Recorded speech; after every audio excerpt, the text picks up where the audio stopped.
We are on chapter 9 of Man in the Mirror, and this is Jean Paul Holcomb. I'm Royce Cousins, and chapter 9 is entitled Marriage, How to Be Happily Married. Yes. Funny, it's only one chapter. Right.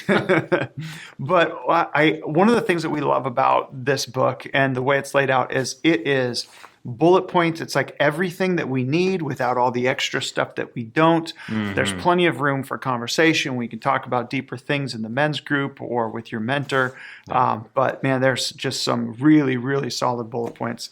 One of my favorites, sorry, spoiler alert if you haven't read it yet. One of my favorites is this concept that my wife and I have talked about for years, and we've actually tried to teach our kids this. We learned it early on, and I don't even know how we stumbled across it. So it was really nice to hear somebody else talk about this. But if in a marriage we're both giving 50%, it's how we feel anyway, the likelihood that we're giving way under 50% is very high.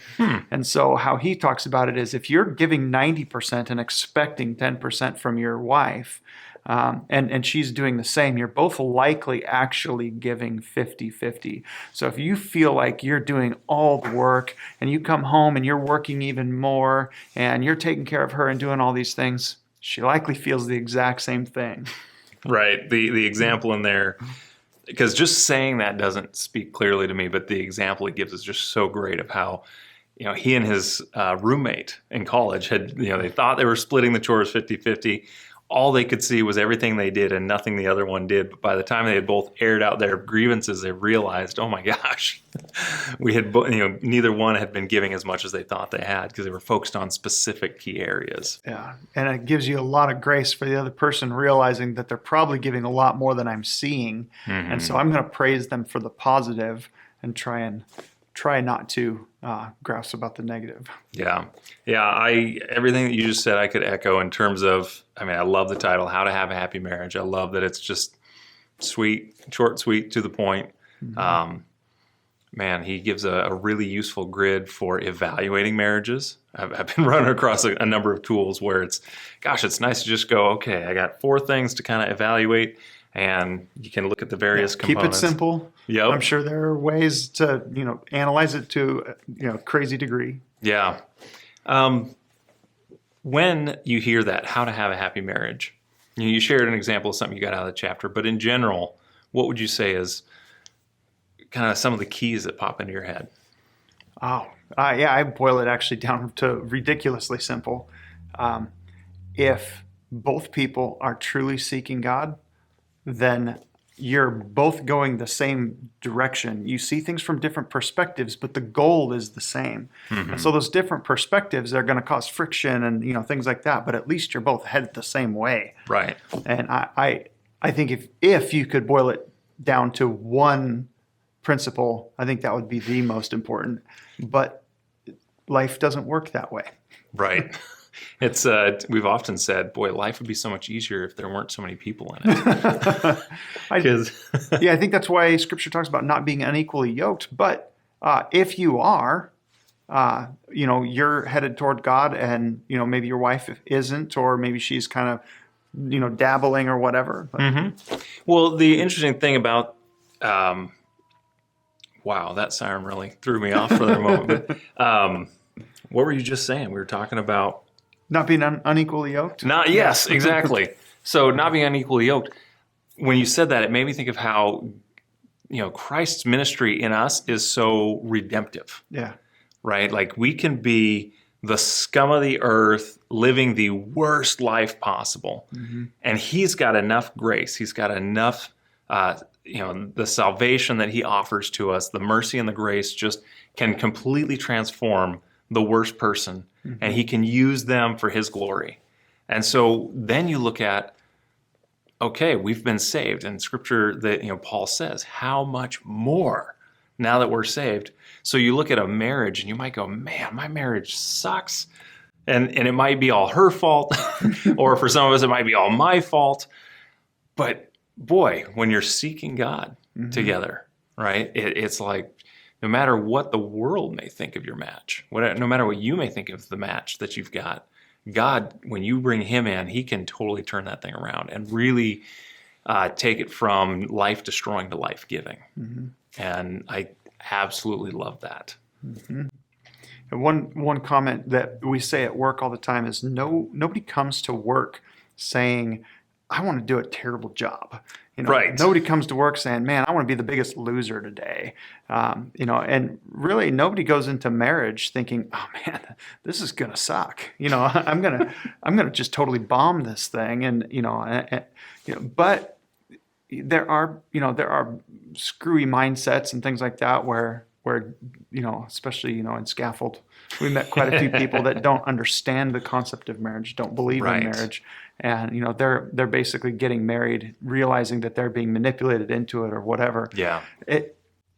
But the point is that at the end of the day, every couple wants to make it work. Right. But if you can at least start there, you can, like you were talking about, bring God into the situation, and then read this chapter. There are some really great principles in here, Super helpful. that will help get you on the right track. Yeah, our kids are getting older. They're getting to that point where they're starting to look for that person they're going to marry. So it's had me think. Take the rose-colored glasses off. Right. That's exactly it. I was going to say, it's got me thinking a lot about the craziness of the way that you view life.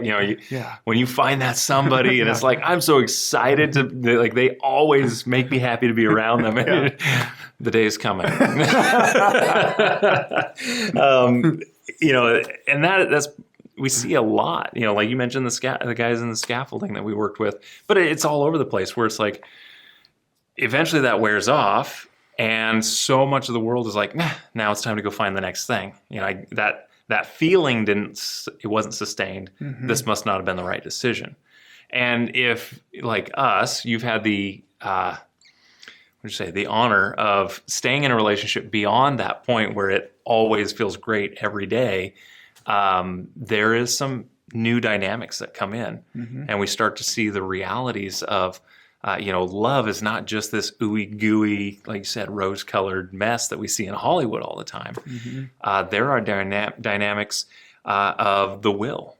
There are dynamics of the intellect, and that's one of the things he talks about in here is that when you read in Scripture and the Bible commands us as husbands to love our wives, that agape type of love, that is the same kind of love that God not just has, but is. And it's that calling to, no matter what you feel like, choose to love that person.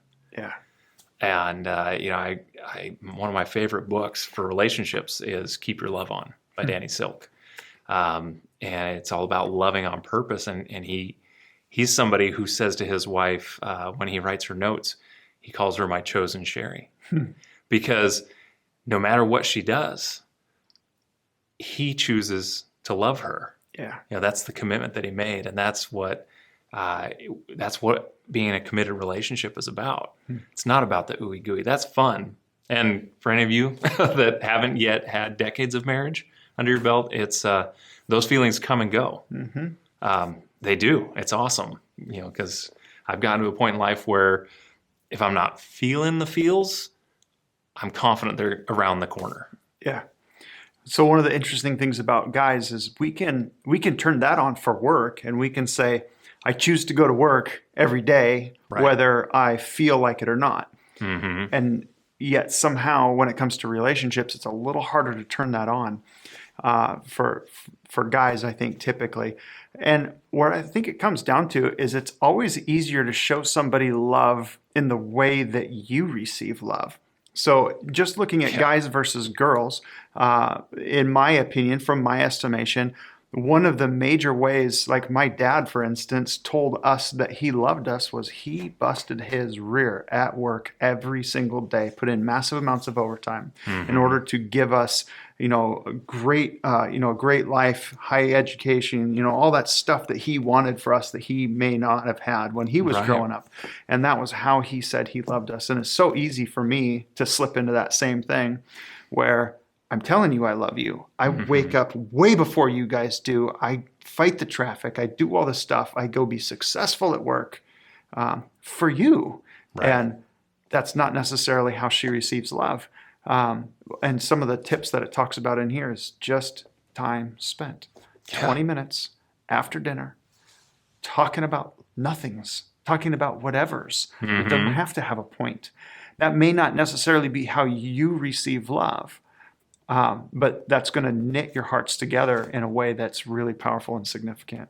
Yeah, well, both of those points that you just made remind me of, I was just telling you about the leadership exercise that we're doing because I'm in sales. And so we've got little tools that help us to kind of gauge the kind of people we're working with, right? We got these sort of personality types. There are some simple ways to identify them. And then we can know kind of some simple things about, what are their strengths, what are their weaknesses, their preferences, or things that really rub them the wrong way. So we can do that with work. But what if we brought simple tools like that into our marriage, right? That recognizing, okay, just because this is my preference for operation or this is what I'm afraid of, that may not line up perfectly with your spouse's. And in sales, for me, getting paid depends on being able to communicate with and to build trust and rapport with somebody that I just met that day. So why wouldn't I take those same tools and apply those to my marriage? Somebody that I have known for well over 20 years now. And you care for so much more. Yeah, exactly. Yeah. I'm going to jump into the questions unless Go you for had it. another thought here. Guys, there are some powerful tools, but it's still a quick read, challenging and empowering at the same time. None of this beats you down for being a guy. You did everything wrong just because you're a guy. It's not that kind of a book. All right, so some of the questions here.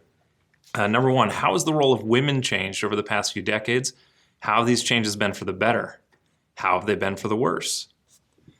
Number two, read Ephesians chapter 5, verses 22 through 33. What is the biblical role of the wife? If our wives do submit to us, what implied responsibilities do we have? Number three, what is the biblical role of the husband? Do you think it's important for a man to feel in love with his wife? Why? Number four, what kind of love does the Bible command us to have for our wives? How is this different from the love we see portrayed on television and in movies? Number five, refer to figure 9.4.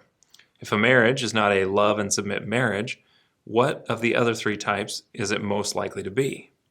Which of the four categories of marriage best illustrates your marriage?